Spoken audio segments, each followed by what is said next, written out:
Bon, effectivement, c'est une politique qui a des impacts au Sud. Bon, elle est d'abord européenne, et la première chose qu'on ferait bien de faire, c'est d'avoir une politique qui s'occupe beaucoup plus de l'agriculture européenne, parce qu'on nous dit que, c'est encore écrit dans les derniers textes, c'est qu'il y aurait une volonté à nourrir le monde.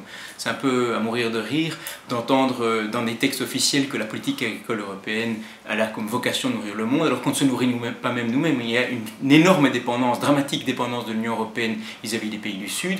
Il y a pratiquement la même surface que la surface agricole européenne qui se trouve hors dehors de l'Union européenne pour nous nourrir. Donc avant de vouloir avoir une prétention à nourrir les autres, il faut cesser de dépendre des autres. Et cette dépendance, c'est pas simplement parce qu'on veut se replier sur nous-mêmes, c'est parce qu'on fait du mal en exportant certains produits où on est excédentaire, mais on fait beaucoup de mal au Sud en leur demandant de nous nourrir. Quand on est excessivement dépendant, comme on en a parlé probablement avec Friends of the Earth, sur la question des protéines, on fait énormément de mal au Sud parce qu'on favorise une concentration des terres, concentration du capital avec des latifundistes qui n'ont pas trop de problème à engager des semi-esclaves pour faire du soja. Donc il y a un vrai problème à se dire, avant de vouloir soi-disant nourrir les autres, faisons en sorte, avec un projet politique, de permettre à l'agriculture européenne d'être diversifiée et de nous nourrir globalement, de ne pas trop dépendre du Sud, parce qu'en dépendant d'autres, on leur demande à eux de nous faire des fruits, des légumes, alors qu'ils ont d'autres priorités à eux. Donc réduisons notre dépendance en protéines, en fruits, en légumes, et nous ferons moins de mal au Sud, parce que dans beaucoup de pays du Sud, on fait d'abord des fruits, des légumes ou du soja pour l'Union européenne avant de se nourrir. Et ça, c'est absolument c'est criminel, parce que dans les pays où on a faim, leur demander de produire pour nous, soi-disant parce qu'on est riche et qu'on a de l'argent et que ça va ramener plus d'argent, en fait ça ne ramène de l'argent qu'à certaines entreprises qui en tirent profit. Ce ne sont pas les paysans brésiliens qui tirent profit de notre dépendance en soja. Ce sont des latifundistes, ce sont de multinationales de l'exportation qui tirent profit. Mais ce ne sont pas les paysans. Je ne connais aucun paysan au monde qui dise « Nous, notre volonté, c'est de nourrir les Européens ». Ils savent très bien qu'ils ne vont pas gagner leur vie avec ça. C'est jamais eux qui vont capter la richesse.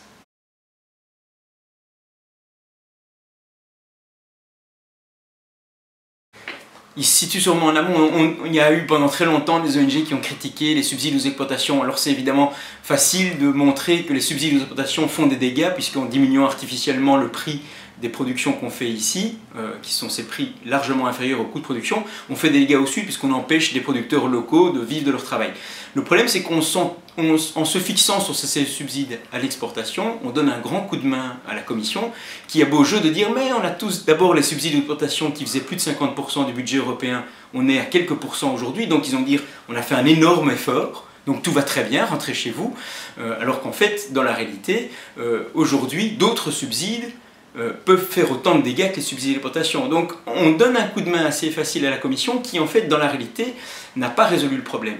La question des subsides ne sont pas le problème. Les subsides, ils sont venus compenser des prix qui sont ridiculement bas. C'est pas parce que quelque part sur la planète on fait du lait, du bœuf ou du blé moins cher que nous devons le mettre au même prix. Ça coûte plus cher de faire du blé en Europe, eh bien payons le prix que ça coûte, parce qu'on veut préserver des agriculteurs, des paysans sur le territoire européen, parce qu'on en a besoin.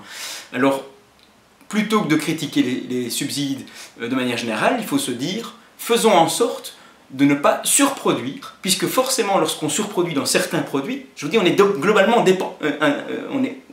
dépendant des autres pour se nourrir. Mais si on surproduit dans un certain produit, imaginons qu'on surproduise de la volaille pendant 5 ou 10 années, mais pendant ces années-là, on va devoir écouler notre surplus.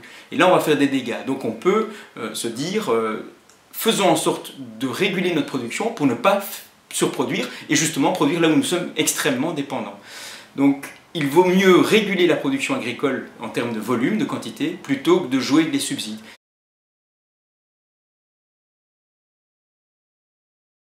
La souveraineté alimentaire, ça se définit comme le droit des peuples et des populations de choisir l'agriculture qui leur conviennent, sans faire de mal aux autres, sans avoir de conséquences sur les pays du Sud. Et ça veut aussi dire, la plupart du temps, d'avoir un modèle agricole qui ne détruit pas l'environnement, qui préserve la diversité des paysages, des semences, mais aussi de la nourriture, qu'on ne mange pas tous que du fromage Kraft ou je ne sais quoi. Derrière cette idée de droit de décider, eh bien, on va retrouver, en fonction d'un pays, ça sera peut-être au Mali de dire nous on doit aider nos producteurs de riz parce qu'on ne veut plus dépendre des autres et on va soutenir et développer la production de riz. Ça peut être en Europe de se dire, bah, tiens, on dépend dramatiquement du soja, si on recultivait d'autres protéagineux, on dépend de l'huile de palme aussi, bah, tiens, si on soutenait les producteurs d'huile de qualité en Europe plutôt que d'acheter de la mauvaise huile dans des pays où on déforeste. Cette souveraineté alimentaire, c'est de permettre dans chaque région du monde de le défendre. D'ailleurs, à certains moments, on le fait. Quand il s'agit de dire aux Américains on ne veut pas de bœuf aux hormones, on fait de la souveraineté alimentaire. Quand on dit aux Américains on ne veut pas du poulet au chlore, c'est-à-dire des poulets qu'on a trempés dans le chlore parce qu'on a l'industrie alimentaire américaine est tellement... Ils font ça tellement vite, tellement mal avec des gens qu'on ne paye pas, des sans-papiers qui font que la nourriture, à un moment ou à un autre, est contaminée. Ils trempent tout dans le chlore pour ne plus avoir des problèmes de crise ou de danger alimentaire. On a fait une défense en disant mais nous on préfère produire décemment, produire bien, et on va défendre en interdisant le poulet au chlore. Donc à certains moments, on a des sursauts de souveraineté alimentaire, mais c'est rare. Alors développons notre idée, gardons une agriculture que l'on veut et relocalisons l'agriculture parce que dans chaque région du monde, c'est en relocalisant l'agriculture qu'on va permettre de faire l'agriculture qui tient compte des coûts de production. Dans chaque région du monde, faire des céréales, ça coûte plus ou moins cher. Ben, il faut que ça soit adapté dans chaque région du monde. C'est pas pour ça qu'on va pas s'échanger des choses. Le Burkina Faso a envie d'échanger beaucoup de choses avec ses voisins, comme nous échangeons beaucoup de choses, beaucoup de fromages entre Belges, Français, Hollandais, etc.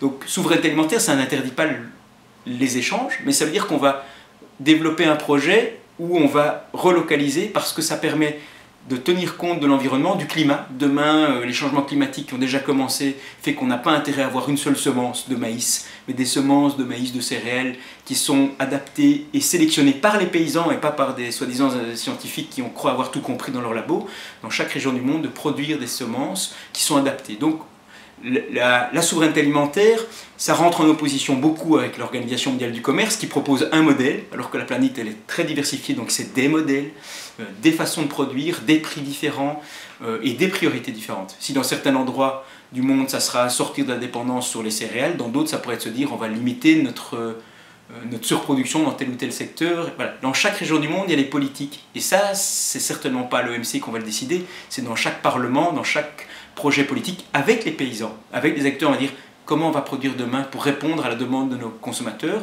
des citoyens qui veulent bien manger, qui veulent des produits qui ne vont pas les rendre malades, mais qui veulent surtout aussi garder aussi leur environnement, ils veulent garder de l'emploi. Et voilà.